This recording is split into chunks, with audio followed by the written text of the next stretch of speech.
Here's a saying that we hear quite a lot on this channel, and that is that you can't have it both ways. It can be applied to absolutely anything. But in this instance, I'm going to apply it to Jim White at TalkSport. Because as I record this video, I have literally just jumped out of the motor. I've been listening to the radio, so I've jumped straight down here, and I want to just report on what I've just heard and just try and cut through it. You can't have it both ways bit with Jim White. Here's what you can't have it both ways. It's assumed that Jim White is a mouthpiece for the board. So if he's a mouthpiece for the board, you have to assume that he has direct contact with David Sullivan. Now, the fact he has direct contact with David Sullivan can be proven numerous ways. He goes to games, he's been there as a guest.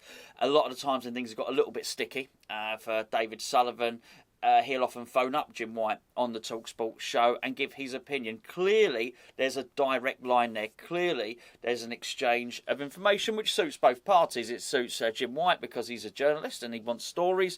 It obviously suits David Sullivan because he is able to get stories out there directly, pretty much straight away to the front line of the media. Now, if we all agree on that, and I'm sure most do, that's what he is. You can't have it both ways. So the information I've just got now, which I particularly don't want to believe, has come from Jim White. So if we are to believe he's got a direct line to David Sullivan, then this stuff, by association, must be true. What is this stuff? Well, basically, Jim White has just suggested on TalkSport that he actually used the phrase Gold and Sullivan. That Gold and Sullivan have been bidding for a player behind David Moyes' back. Not quite behind David Moyes' back, as I say, it's a suggestion, but maybe bidding for players that David Moyes doesn't want. Who's that player? Well, you possibly have seen, if I've got room to put it in the text in the thumbnail, it's Danjuma. So as I was driving home, and it popped up on the radio, and they're doing a transfer roundup. Richarlison to Tottenham, they're doing some business, by the way. Rafinha to Chelsea, and then he gets on to West Ham. And they've got the Spanish correspondent on there, the one that's the transfer correspondent, and he said West Ham were quite far down the line in terms of negotiations with Villarreal for Danjuma. I discussed him a couple of days ago in a video. And then the journalist went on to say, but we understand that deal has been scuppered because David Moyes has turned around and said, no, David Moyes doesn't want him. Well, first of all, there's alarm bells ringing. Why are we still doing this? You know my stance on it. Stance? I don't know where stance come from. You know my stance on it. It's me talking Franish again, isn't it? Or Spench, as you know. Anyway, I don't like the thought that they're still bidding. However, and I don't want to believe it. However, you've got to look at the source. And if I'm going to believe everything that's in the past that Gold and Sullivan have links to Jim White, then why wouldn't I believe this, I guess? Now, apparently, during the report, Jim White turned around and he then said, no, David Moyes has got other targets. So why have we gone this far down the road with this particular transfer? Particularly at a time when, as I understand it, somebody who, again, we perceive to be of interest to David Moyes. Sorry, I do this in my eyes because I thought we'd cleared all this up. I thought we'd gone. I did a video. This is the new era of David Moyes recruiting players and there being a line in the sand, and we knew everybody that we were going to sign from henceforth would be David Moyes and Rob Newman signing, and now this has muddied the waters again, and it's quite. It's not. It's just a little bit frustrating, if I'm perfectly honest. So Brentford have bid for Keane Lewis Potter, and they've bid about 20 million apparently. And this is somebody that we're meant to be interested in. I do think we need a left winger. We've discussed this on numerous occasions. And anyway, so on TalkSport, they suggested that David Moyes is going to be concentrating on Jesse Lingard and Armando Broja. Lingard, I don't want to get into all that stuff again. I did a video yesterday on Patreon about it. I thought you lot wouldn't want to be bothered by another Jesse Lingard video, so I inflicted it on the patrons, the long-suffering patrons, should I say, instead. But that doesn't sort of cure the positional requirements of needing a left winger. But we'll put that to one side. So anyway, at this point, Jim White deferred to Simon Jordan and sort of said, "Can you believe this to be true, Simon?" Simon sort of scoffed, or he did He did, you know, he made that sort of noise. I can't remember what it was exactly, but he sort of made a mocking, sort of knowing noise, really, of course. And then he went on to tell a story about Gold and Sullivan bidding for players. Before I tell you that story, this video is sponsored by the OneFootball app, which you can download by clicking the link below. That's got lots and lots of West Ham stories on it. We just don't know whether they're Moyesy ones or whether they're Gold and Sullivan ones. You can also use the QR code up there to download it. The great thing about the OneFootball app is it's free. That's the second best thing. The first best thing is you can tailor it to your own specifications. So if you only want West Ham news, just instruct it to only give you the West Ham news, and that's what it will do. It's very clever. Searches all the websites, searches all the newspapers, puts it all together in one place for you. That's the OneFootball app.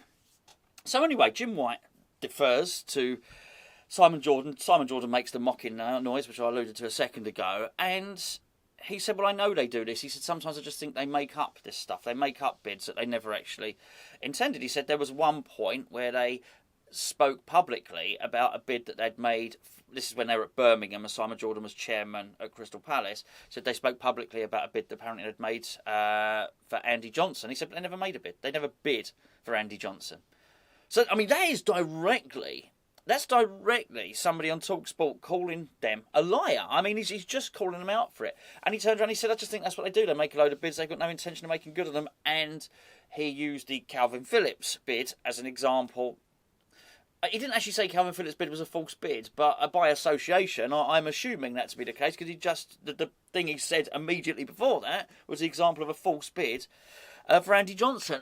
Why are they doing this? If this is the case, and as I say, I'd rather not believe it, but bearing in mind I believe a lot of information flows from David Sullivan to Jim White, I'm going to believe it. And I do. But why are they doing this? Why are we bidding for players that the manager doesn't want? He is going to, if this is true, the manager's going to be incredibly frustrated with this. Because if what you're doing is you're bidding for players, you've hired a head of recruitment, and if you're David Moyes thinking, well, this is my job, me and Rob do this now, so we're bidding, we're trying to work on whatever deals they're trying to work on, and then all of a sudden you start hearing in the press that actually the owners are going behind your back and bidding for players as well. Because I thought we were done. I really did. I know I said this earlier. I thought we were done with all of this nonsense. Now, they did actually say, I guess there's one positive from it, which is in the News Roundup article, whatever it was, they did say that the manager has overruled the owners. Well, that's good. It's good that the manager has final say. That is really good. But why are they doing it anyway? Why are we chasing players that the manager doesn't want? And because apparently David Moyes has got reservations about Danjuma's temperament. Well, that's fine. And actually, to be fair, that answers my question the other day. Why didn't we bid for this guy when he was at Bournemouth? Maybe that was it. Maybe David Moyes just made up his mind then. This guy is not for me. That doesn't pass the Moyes MOT for temperamental reasons, whatever the case, whatever the case may be. But it brings it back to it, and this can only be, at best, it's a distraction.